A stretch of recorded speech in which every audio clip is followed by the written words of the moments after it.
Pete the Cat 5-Minute Bedtime Stories by Kimberly and James Dean.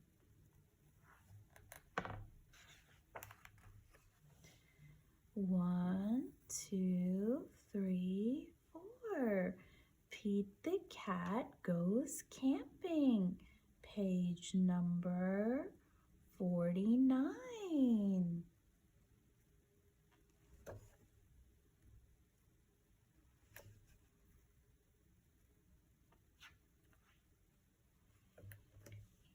Forty, 41, 42, 43, 44, 45, 46, 47, 48, and 49. Pete the Cat Goes Camping. Pete is going camping with his family. This is his first camping trip. He can't wait. Camping sounds groovy. Pete and his brother, Bob, pack the car. They bring food, flashlights, fishing poles, and tents. Don't forget the sleeping bags, says Dad. He hands them to Pete. It is a long drive to the campsite. Finally, they arrive. Pete's mom and dad set up the tents. Pete and Bob go deep into the woods.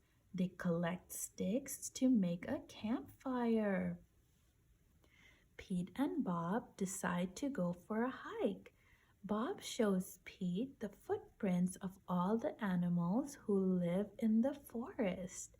They see bear tracks and deer tracks. One set of tracks looks like it belongs to a raccoon. Just then, a bunny hops past. He leaves another set of tracks in the dirt. Pete looks at a big footprint far out. He says, "Look how big this is, Bob." Bob bends down. "I don't know what animal made that," he says, "but I bet it's not something we want to run into."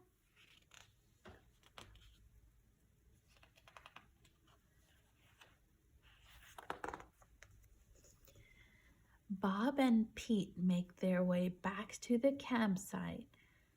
Their dad is waiting for them. "Come on, boys," he says. "It's time to catch our dinner." Pete's dad holds up a fishing rod. "Who wants to try?" Bob doesn't like fishing. He stays at the campsite to get the fire going. Pete wants to try. He and his dad go to the lake. They have to be very quiet so they don't scare away the fish. Finally, Pete feels something tug on his line. He caught something. Pete and his dad bring their catch back to the campsite. "That was awesome," Pete says. "Look what I caught." Pete's mom takes the fish from him. She cleans it and cooks it over the campfire. "It is delicious. Great job, Pete." After dinner, Pete and his family gather around the fire to keep warm. It is getting dark out. Pete looks up at the sky. He has never seen so many stars before. "How about a story?" Pete's dad asks. Bob jumps up. "I've got one," he shouts. Bob tells Pete and his parents all about a big hairy giant who lives in the woods. Every night he prowls the campsites looking for snacks, Bob says.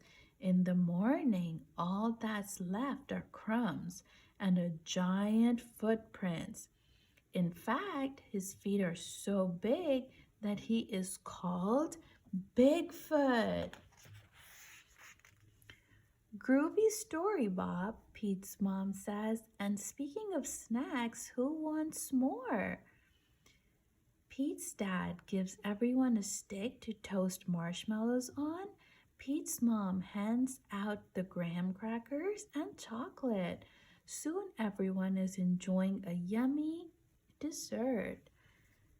Pete can't stop thinking about Bob's story. What if Bigfoot is real? Don't let Bob scare you, Pete's mom says. No one has ever seen Bigfoot, but if he is real, Pete's dad adds, giving Pete another marshmallow. I bet he's friendly, and I bet he likes s'mores. That gives Pete an idea. He decides to make a s'more for Bigfoot. That way, if he does come, he'll have a tasty snack. Soon it is time for bed. Pete's dad puts out the fire and Pete and Bob head to their tent. Pete snuggles into his sleeping bag. It's warm and cozy, but he can't sleep. The woods seem extra dark and all the forest sounds extra loud. Suddenly, Pete hears a weird swooshing sound. He sits up and looks around. Bob, Pete says, what is that? Bob opens one eye and listens closely. It's just the wind, he says finally. Pete still can't sleep. He hears a strange hooting sound. It's just an owl, Bob says. That makes Pete think of his friend Owl. He starts to feel better, but then he hears a loud chirping sound. It's just the crickets, Bob says. Go to bed, Pete. Pete puts his pillow over his head. Maybe he can hide from the noises. Crack! Pete sits up again. Bob, did you hear that? He asks, but Bob is fast asleep. Pete hears another crack. He listens carefully. Is it Bigfoot? Pete opens the tent and looks around, but it is too dark to see anything. The next morning, Pete is the first one up. He rushes outside and looks around. He doesn't see any broken branches. There aren't any footprints. Then Pete sees the table. The s'mores he left for Bigfoot is gone. In its place is a note. It says, thanks for the treat, XOXO, and is stamped with the biggest footprint Pete has ever seen. Pete shows the note to his family. I knew Bigfoot was real, Bob shouts. Pete smiles. He knows now that Bigfoot isn't scary. Just because he looks different doesn't mean Pete should be afraid of him. Pete starts looking for sticks. He can't wait to make another s'more for his groovy new friend, Bigfoot. Good night, everyone. See you in the next story.